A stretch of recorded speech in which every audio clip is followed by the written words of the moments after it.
Hey guys, welcome back to Results Junkies podcast. Paul and I are sitting here in Northern Virginia thinking about the ways of the world and how AI is going to change just about everything we do. He had a conversation with someone that's looking to raise money for a potential future endeavor here that I think is an interesting example to share with us. We also, Apple had an interesting announcement. I think the headline was that they're investing $500 billion in things that should happen onshore in the U.S. That number is so absurd. I think I'd also be remiss if I didn't note that Paul did have to ask in pre-show if 500 billion was actually $500 billion. But that will also segue really nicely into what will be our first topic, which is a recap on deep research. But first, I need to check and see how you're doing, man. Okay. So first of all, yes, I did not know what $500 billion was. But Do we know what it is now? So we're good. I think so. Okay, good. But here's the bad joke. Since you and I live in the DC metro area, this past weekend the Doge emails went out to the federal government employees and said, give us the 5 things you worked on last week. As you were introducing or opening the show, I'm thinking to myself, God, Ed makes it seem like I'm way more thoughtful and doing more than I actually think I am. And maybe you should just start a little side gig offering to reply to those emails on behalf of federal employees. Okay. Because that could be a nice little side hustle. Your little Stripe page. We could do a little landing page this afternoon. I like it. You can make some money on that. Well, I know you're a good coder, so I feel like I feel like we can do this here. Just because I'm Indian. Got it. I got it. Yeah, I got it. I see the joke. Yeah.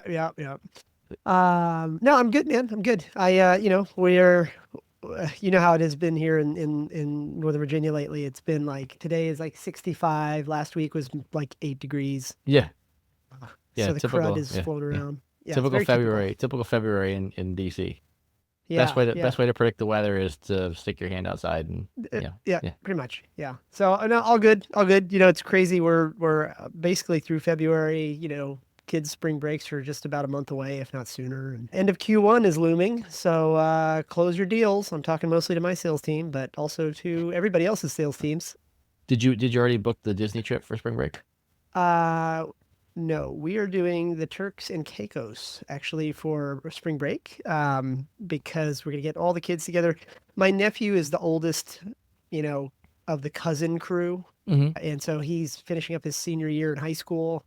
And so the little family tradition that we're trying to start is that the oldest kid gets to pick, when they're a senior, the oldest kid in the family gets to pick the location and everybody else goes there. So he picked Turks and Caicos and that's where we're heading. Wow. I hear there's a swim up ice cream bar. So maybe I'll bring my laptop and do an episode from there. Maybe there's more than a swim up ice cream bar. I would bet you that there might be another type of swim up bar. I don't need to swim up for that. I will make sure I have drinks. That's good. The more drinks you have, the better the episode will be. Woo! Little bit of housekeeping before we go deep on our research. show@resultsjunkies.com is how you email us questions, comments, concerns. He is at Paul Singh on all those social media channels. I am at Pizza in Motion. All right, so we talked last week about ChatGPT and a new product that they had called Deep Research, and you had shared. It might have actually been 2 weeks ago. You shared some comments from somebody you follow on Twitter, and talked about the value of this potential product. And essentially what this was, we've obviously got the standard $15, $20 a month models for the GPTs. This was a deeper version. This was $200 a month, and you could go much deeper and have them research much bigger projects. This explains why we were joking about you becoming an affiliate for that other thing we talked about in pre-show. Now you got to pay back this $200 a month. I get it now. I'm connecting the dots. I got it. Yes, yeah. And to be fair, I believe I only have to pay back $200 because I don't think this will survive for a second month of subscription. So you get a certain number of projects. I think you get 10 in deep research. Don't quote me on that, but effectively they're planning to push this further down to the other price tiers. Although I would imagine they probably need a price tier between 20 and 200 for something like this, because I do think there is value here, as I think we'll see here shortly. The value is in the eye of the beholder, Mr. Singh. So I asked, I have some slides too that Jeremiah will put in. I asked ChatGPT's deep research tool to research you, and I asked it to research 2 things for me. Oh, that's great. I asked it to research your self-deprecating remarks and any insults towards me as part of the Results Junkies podcast. And so after clarifying some things, they asked me for some framework on this, and I said a rough estimate of the number of self-deprecating jokes and jabs is fine for now. I would include humorous jabs, and please compile for all episodes.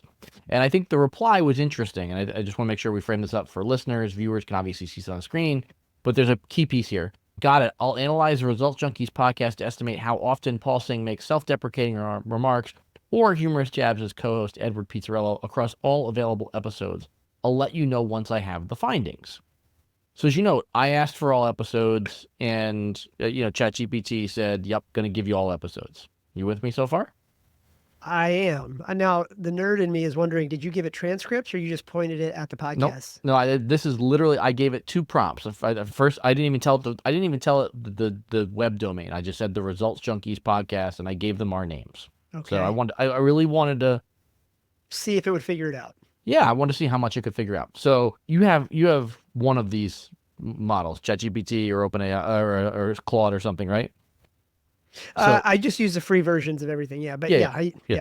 So in this case, I've got my screen up for ChatGPT, and a panel appears on the right hand side, and it starts to show some things. It's doing some reasoning on the screen. It's going through its logic, and then it starts to show a couple of things. It can tell it found the show, and is analyzing. And so here's one comment. Ed and Paul playfully discuss Paul's tendency to use fluff and hand wavy in his commentary, with Ed teasing Paul about his vocabulary.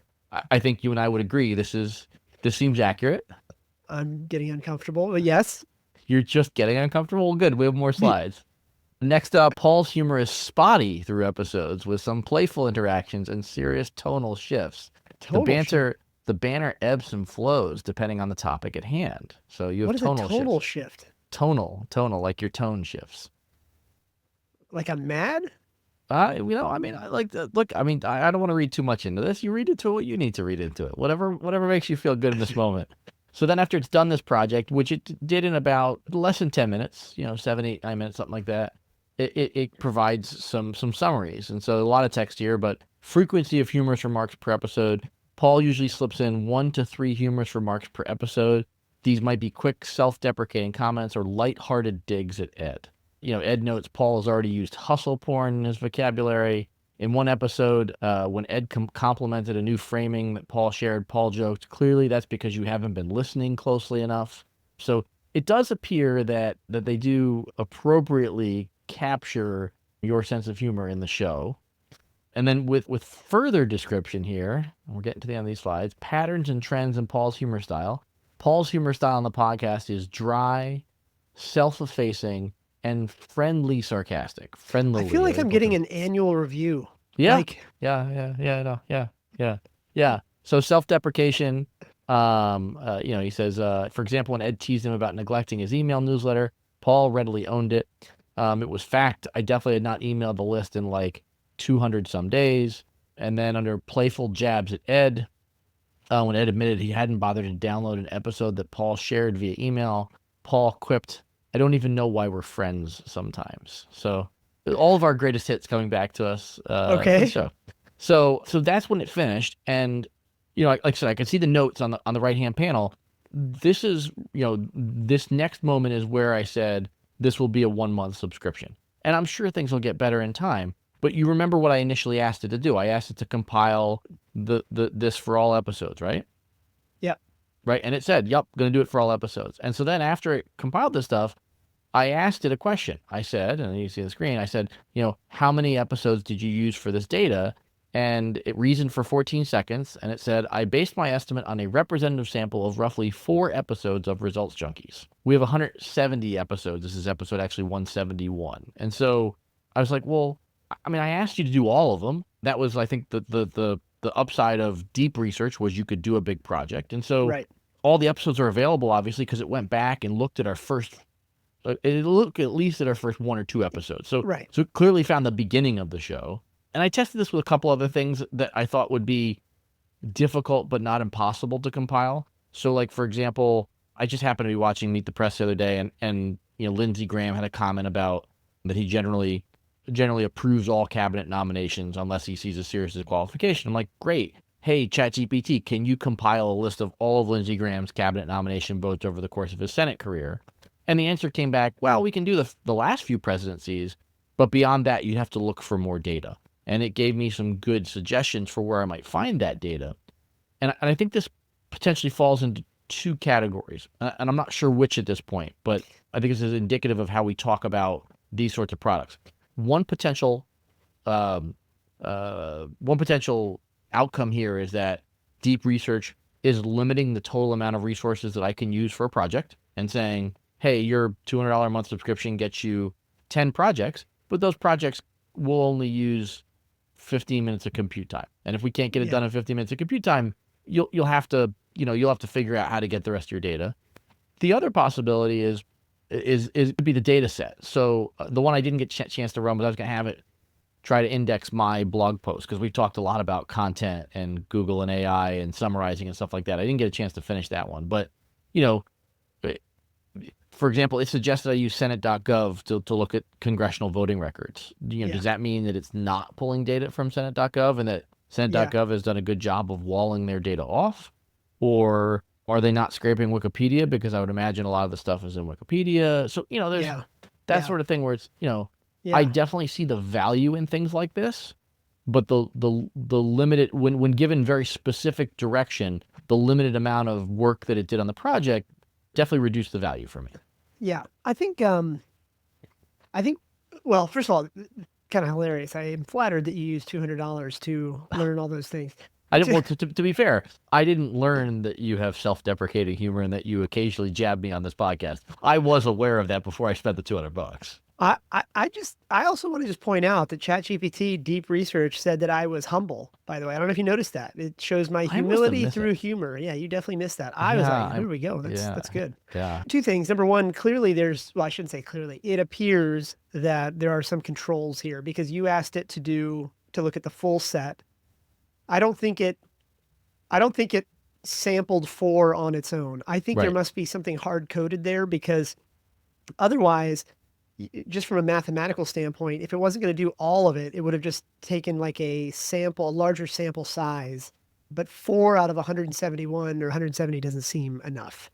So there must be some control there to make sure the compute doesn't run away. Right. Otherwise, everybody's going to be like processing audio. The second thing I would just say also, this is a little tangential, but I don't use the paid versions yet. I just use the free stuff. The other day I was looking at, one of our, our P&L, and I know I could like go ping my finance person for some answers, but it was after hours. I didn't want to do it. So everything we have right now is inside of Google Cloud, at least for email. So Gemini is within our BAA. And so anyway, long story short, I went into one of these models and was like, okay, given the following spreadsheet, which is the, the P&L and all that, I just said, explain to me why G&A expenses are 30% above or 27% above our comparison or whatever. Yeah. It just sort of it just said, oh, travel expenses are high, which I'm like, okay, I knew that. Thank you. I knew that, right? What I'm getting at though is it turns out that the humans that did the books, I had booked a bunch of travel for the rest of the year for confirmed board meetings and things like that. I just happened to do it all in January, and those expenses actually should have been tagged to future months, not for the month of January. So a human error. Basically, what I'm saying is bad data in, you're going to get bad answers out. So this is just a little tangential thing as well that you still need the human reasoning there.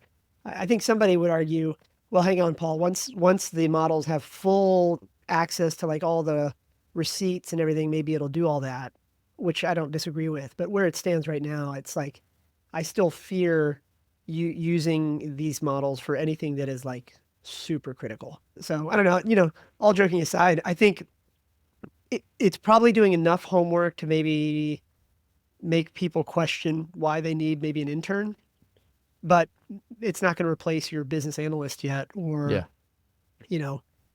Rob, if you're listening to this, you still got a job, man. AI is not coming for you. Yeah. But anybody wants to be Ed's intern this summer, he's just probably going to pay $200 a month. So don't even bother. Oh man. Well, I guess if you're willing to listen to all 170 episodes, maybe I would be willing to pay you more. You never know.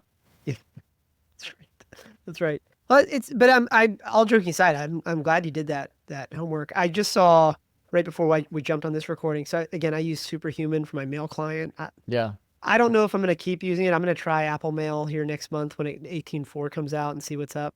But I just got an email alert that they've got a new AI assistant, which on paper, like the way they describe it, could be really interesting in terms of how it auto tags emails and stuff like that. This is Apple or Superhuman? This was Superhuman, yeah. So I got to do a update here in the background to I guess activate it. But I don't know. I don't think AI assistants are going anywhere. I think we're going to see more of them. But as you point out in that example there, there's still some limitations. And Yeah. yeah. Now, did you say that it reasoned for 10 minutes? Is that you said it was Yeah, about I don't remember this exact one. They were all in that range of time. Call it, nothing more than 15 minutes. Yeah. A couple were much shorter, and again, all of them like the rough level of information completed. So I mean, yeah, it definitely wasn't 10 minutes Yeah. total. So, but there were, I mean, obviously some compute time there, and to your to your point on limitations. I mean, $200 a month. That's there's still a finite amount of work that can be done for them to be profitable for that sort of a product. Yeah, I mean that almost certainly sounds like compute limits that are in place. Otherwise, Yeah, somebody might be like trying to transcribe the Joe Rogan podcast, and sure. next thing you know, you got for $200 a month, that would be a lot of transcription for Yeah, yeah, for somebody. So, yeah. well, I'm glad it called me humble and humorous. That's my takeaway. Yeah, I mean, I might have to use an instant replay like I did with on another podcast of Jeremy Go Back. Like, I don't think it called you humble. I think it said that you had a humility humor style. And I just want to be clear, like those are really two different things. Are they? Jeremiah, this is when you put the transition music in and we go to the next topic. That might be our poll question. Is Paul are these two things the same? All right. Let's talk about your conversation with this potential founder that you met up with for coffee for 20 minutes. I think it's another interesting look into how people view the funding and fundraising world right now. Yeah, I mean, a sample size of one, and I'm kind of curious what anybody listening to this is hearing, wherever they might be. But we're recording this. It's almost the end of February 2025, Yeah. and I would say by and large, early stage seed funding is still extremely difficult. Series A and beyond funding, extremely difficult. I mean, we're seeing a ton of acqui-hires. If you read all the press releases, all the acquisitions happening right now are like just 1 + 1 = 11. Everything's amazing, but behind the scenes, it's clearly an acqui-hire. You can tell these companies aren't. It's not like they're getting 10x forward or previous valuation or anything like that. So yeah, and I'm trying to be a little cagey here to respect the founder's privacy because he didn't ask to be like called out like this, right? Yeah. I just thought it was interesting that he strikes me as a pretty smart guy. He's actually done startup stuff before with some other investors that people know. He works at a pretty well-known company right now, and like it's not like he's green behind the ears.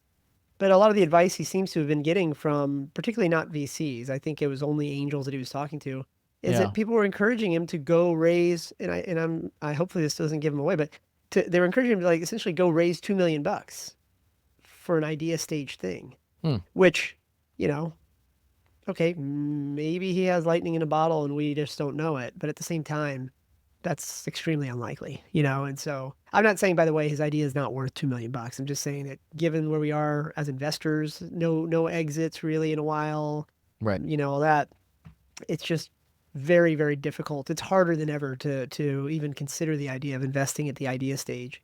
And a lot of my advice was really, I think, counter to what he had been hearing, which is I think you really do need to just double down heavy on figuring out whether you got a business here and then decide if you want to go fundraise. But as it stands right now, I just don't know how you raise at the idea stage. But kind of curious what you're seeing out there. Like, I can't recall in this moment, I can't recall the last time in years that I've written a check to anybody without at least some amount of traction. Like, it feels like idea stage stuff kind of went out the window for me like 5 years ago, maybe even longer than that, maybe even 10 years ago. But what about you?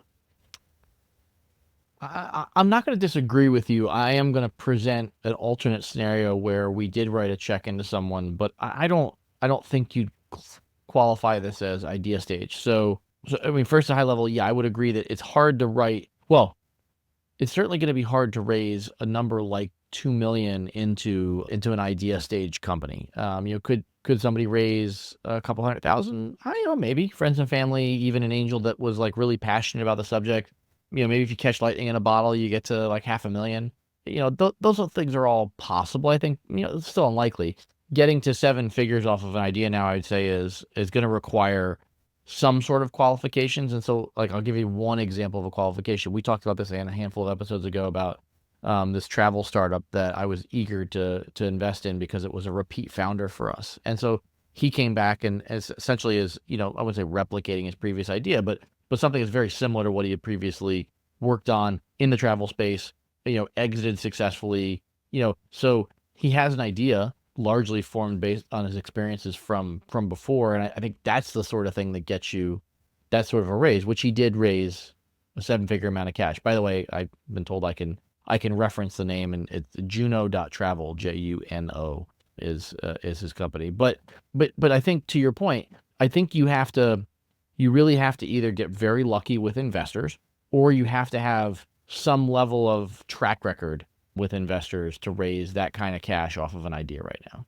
Mm-hmm. Mm-hmm. Yeah, I mean, by the way, I'm just looking at Jane.travel. Sorry, Juno.travel. Juno.travel, yeah. It's interesting. Yeah, agreed, by the way. Like, you clearly know the problem space, the domain space. It sounds like this team has been there, done that. So, yeah, they get a special pass, right? That's just kind of... But we clarify, it is a special pass. I'm not... Right. If somebody else showed up with this idea and had never done it before... Correct. I don't think they're raising $2 million.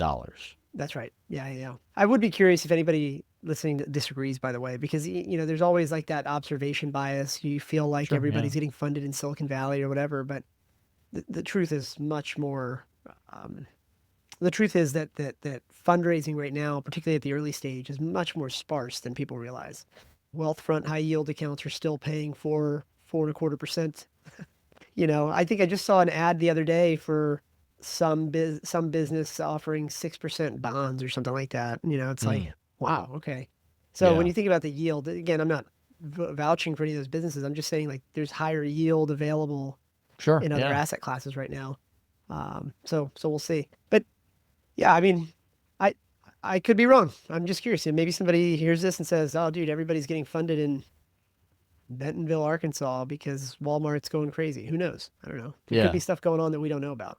There definitely could, and I think that's actually a good transition to our third topic, because I think there are companies out there looking to invest money, maybe not specifically in verticals, but Apple had a big announcement earlier this week about committing $500 billion to quote unquote U.S. manufacturing, which is a fairly broad topic, because they are going to build a facility to a factory to build AI servers, which is very much in the Apple vein. Like, they've started building their own chips for some of the Mac laptops and stuff like that. So this is sort of like in their wheelhouse now. Whether they do it onshore or offshore, obviously a separate question. But the pieces that I found interesting about the announcement were twofold. Well, maybe not the only things I found interesting, but two things that I found that were specifically interesting. One is that there are some just very generic comments in there about wanting to invest in startups. And so I think that's, knowing that Apple is moving into the AI space, I think that's interesting to think about, being able to potentially get some level of funding from Apple and be able to play in their ecosystem. Yep. And then they also talked about what they call the Apple's U.S. Advanced Manufacturing Fund, and then an academy to train people to work in next generation factories. So I think there's a number of things that they're doing here that I would categorize as more than just a server factory. And the one that's interesting to me from a founder standpoint, although we don't have a lot of information yet, is the potential to get funding from Apple for your next startup. I mean, it's hard to. The headline reads that, first of all, the numbers are astounding. It's wild. I all joking aside, like, it just feels like such an absurd number just to look at something that's $500 billion. Like, I would expect, I guess I would never expect a company to talk about numbers that big. I guess in my mental model, I thought those kinds of numbers are reserved for, like, government's doing something massive, but this is, a private company talking, or not private, but a publicly traded company talking about investments this big. I mean, I think the reason it makes me nervous, not nervous, but like makes me kind of laugh a little bit is I just wish that there was like a video of the executive team from Apple walking into the board meeting and saying, all right, listen up. I don't want to freak anybody out, but I want to invest $500 million or $500 billion. And then I just imagine the camera pans and some board members like, you mean half a billion, right? Like, no, $500 billion. And I feel like that board meeting must have either been like The Office or something else. I just can't imagine what that meeting, even felt like. But anyway, when you click through the article, it actually unpacks it a little bit more. It talks about like, some of this is data centers and compute, some of this is investments and all that. So I don't know. I think I don't have much value to add on this particular conversation other than to say, just it's fascinating to me how absurdly large that number is. And maybe that's just kind of where we are now for what it takes. Maybe this is what it was like when the internet really started to explode and telecom companies were having to think about massive cash outlays to expand their networks. Maybe that's what it was like, because what they're talking about here is kind of similar, I suppose, but for the compute required. So I have zero to add on this other than like, wow, that's a big number. Yeah, it is. And to put it in perspective, Apple has about 150 billion in cash on hand. So, I mean, this is, all their cash on hand times 4, effectively. Not quite 4, but you get the gist of it. Which, over the course of 4 years is a lot of money. My guess would be some of this is probably onshoring work that Apple was already going to do. And so when you say that they're going to commit $500 billion to this, in some ways, this is saying they had already committed to spending, and I'm just making numbers up because there's nothing about this in the press release, but they'd already committed to spending $100 billion on some specific effort to build servers. And by moving that facility into the U.S. from Mexico or Taiwan or wherever, instead of $100 billion, now it'll cost them $130 billion because construction costs and labor costs for employees in the facility will be higher. So I think some of this is probably repurposing some of this spend that was already dictated in the world of AI. Not necessarily $500 billion in new spend, but it still is an incredible number. Yeah. It just maybe I just still need to like get used to the fact that that's how companies are going to talk going forward. But man, that's a lot of money. Yeah, it's a lot of money. Yeah.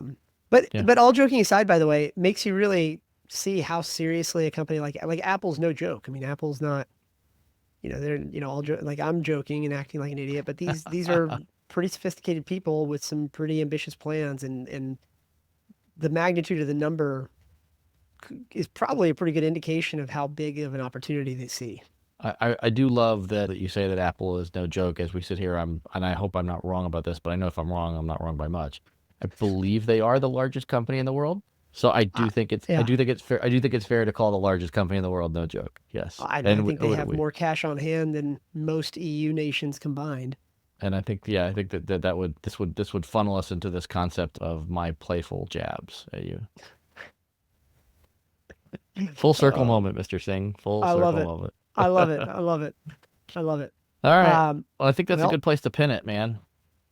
I love it, man. Well, I think that it'll be this next year is gonna be really fascinating. Everybody's dumping all this money in. Let's just see if they actually get any returns out of it. So you are grounded, I think, for another week or two at least, right? No travel for you? Hard to say, I mean, everything's still up in the air. My dad had knee surgery a week ago. He's still in rehab. I've got some help from some other folks, so I may make a short, like 1-day trip here and there for a couple of meetings. So if I'm gone, it won't be gone for long. But I'm fairly well grounded. But there's 2 things I might sneak away for that are like a 1-day thing. So nice. I love it. Well, I'll be going to Vegas this weekend. Time to celebrate a little birthday. I'm turning 44. So don't wow, expect you're old. to have any coherent conversations with me. My wife and I are just heading out without the kids. And then Monday night, receiving an award on behalf of all of Strata, winning our best in class. I don't know. I don't think I'm going to get like some fancy statue to bring home, but we'll see. How about a shark headband? Just out of curiosity. I still got it. I'm wondering if I should wear it. The event's at the Venetian next Monday night. Come hang. I'm not sure there are any sharks in the water at the Venetian. I think that's a different casino. But you do you. That would be a pretty funny, like, oh, I might get in trouble for that, but like, just I feel like the animal guys are gonna like come after me. But what if you did actually introduce some sharks? That'd be like the PR stunt.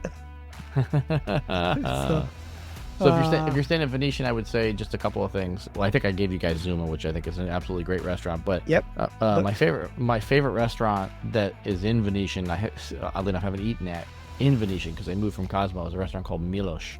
It's a Greek restaurant. So if you're in the mood there's some unbelievable grilled octopus. So well, it's been a while since I've been to Vegas, but I think we're staying at the Cosmopolitan, and then just kind of wandering around a bit. But if you're Zuma, and if you're staying at Cosmo, then Zuma is the place to be. It's one of my favorite restaurants in Vegas. I may be there soon. I love it, man. All right, well, I hope your dad feels better, and I hope you get some travel. Got to get those miles, man. Peace out, Mr. Humble. Bye, buddy.